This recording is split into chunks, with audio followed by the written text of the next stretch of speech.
ओम शांति। आज हम 31 जनवरी 77 की अव्यक्तवाणी सुनते हैं। आज की वाणी का सार है, भक्तों को सर्व प्राप्ति कराने का आधार है इच्छा मात्रम अविद्या की स्थिति। साक्षात बाप समान, सदा साक्षात्कार मूर्त, सर्व आत्माओं की कामनाओं को संपन्न करने वाले, सदा अपने भाग्य के गुणगान करने वाले, दाता के समान सदा देने वाले महादानी वरदानी आत्माओं प्रति बाबा बोले। अपने को हाईएस्ट ऑथोरिटी समझते हो, अपनी प्यूरिटी की पर्सनालिटी को जानते हो, अपनी अविनाशी प्रॉपर्टी को बाप द्वारा प्राप्त कर संपन्न अनुभव करते हो। इस पुरानी दुनिया में अल्पकाल के हद की पढ़ाई और हद के पोजीशन की ऑथोरिटी समझते हैं, उनके आगे आप सभी की ऑलमाइटी ऑथोरिटी बेहद की और अविनाशी है। जैसे ऑथोरिटी में सदा रहते हुए कर्म करते हो, बाप दादा हर बच्चे को बेहद का मालिक बनाता है। बेहद की मालिकपन में बेहद की खुशी रहती है। अपने खुशी के खजाने को जानते हो ना। बाप बच्चों के भाग्य की रेखाएं देखते हुए हर्षित होते हैं कि श्रेष्ठ भाग्य बनाने वाले कोटों में कोई कोई आत्माएं हैं। बाप बच्चों को देख ज़्यादा हर्षित होते हैं या बच्चे अपने भाग्य को देख ज़्यादा हर्षित होते हैं? कौन ज़्यादा हर्षित होते हैं? आप ऐसी श्रेष्ठ आत्माएं हो जो आपके हर कर्म चरित्र के रूप में गाए जाते हैं। हर चरित्र की अभी तक भी पूजा होती रहती है। अभी तक भी भक्त लोग आप दर्शनीय मूर्तियों का एक सेकंड दर्शन करने के लिए तड़प रहे हैं। ऐसे भक्तों की तड़प अनुभव करते हो? भक्तों को प्रसन्न करने के लिए दिल में रहम और कल्याण की शुभ भावना उत्पन्न होती है। भक्तों को प्रसन्न करने का साधन कौन सा है, उसको जानते हो? भक्तों को आप देवताओं द्वारा क्या प्राप्त होने की इच्छा है, इसको जानते हो ना? तो देखो बाबा क्या कहते हैं, भक्तों की सर्व प्राप्ति करने का आधार भक्तों की भावना है। भक्तों को सर्व प्राप्ति कराने का आधार आपकी इच्छा मात्रम अविद्या की स्थिति है।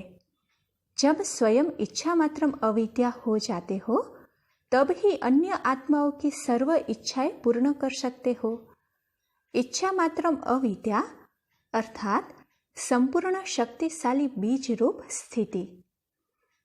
जब तक मास्टर बीज रूप नहीं बनते, बीज के बिना पत्तों को कुछ प्राप्ति नहीं हो सकती। अनेक भक्त आत्माएं रूपी पत्ते जो सूख गए हैं, मुरझा गए हैं, उनको फिर से अपने बीज रूप स्थिति द्वारा शक्तियों का दान दो।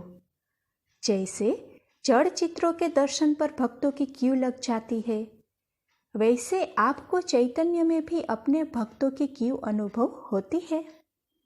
क्या अभी तक भी भक्तों के पुकार के गीत सुनना अच्छा लगता है?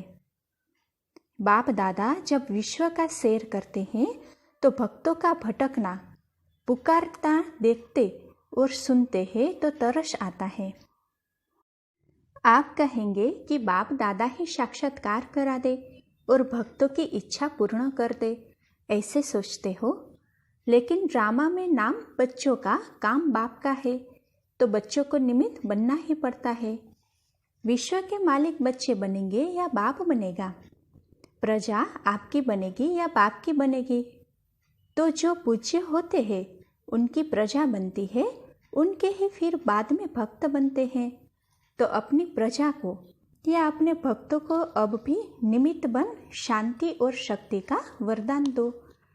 जैसे बाप बच्चों के आगे प्रत्यक्ष हुए, वैसे अब आप इष्ट देव भी अपने भक्तों के आगे प्रत्यक्ष होवो।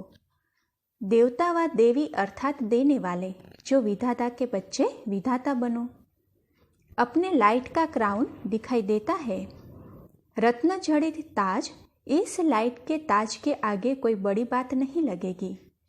जितना जितना संकल्प, बोल और कर्म में प्यूरिटी को धारण करते जाते हैं, उतना यह लाइट का क्राउन स्पष्ट होता जाता है।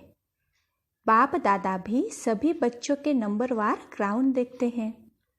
जैसे भविष्य में राज्य के ताज भी नंबरवार होंगे, वैसे यहाँ भी नंबरवार है। तो अपने नंबर को जानते हो? छोटा ताज है या बड़ा ताज? ताज है तो सभी के ऊपर। जब से बाप के बच्चे बने, पवित्रता की प्रतिज्ञा की, तो रिटर्न में ताज प्राप्त हो ही जाता है।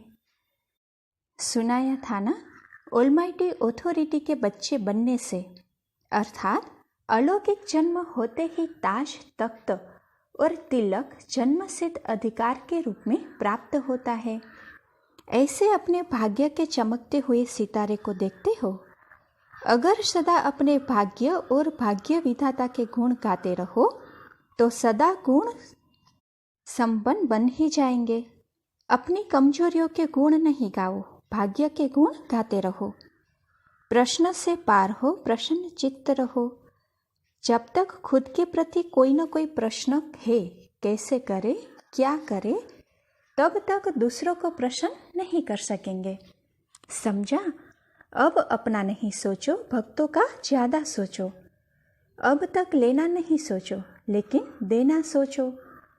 कोई भी इच्छाएं अपने प्रति न रखो, लेकिन अन्य आत्माओं की इच्छाएं पूर्ण करने का सोचो, तो स्वयं स्वतः ही संपन्न बन जाएंगे।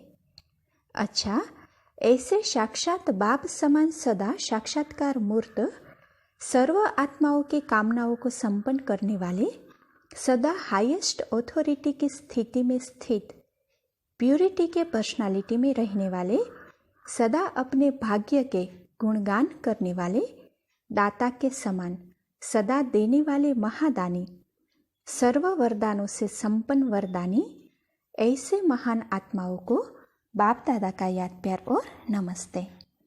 अच्छा, ओम शांति।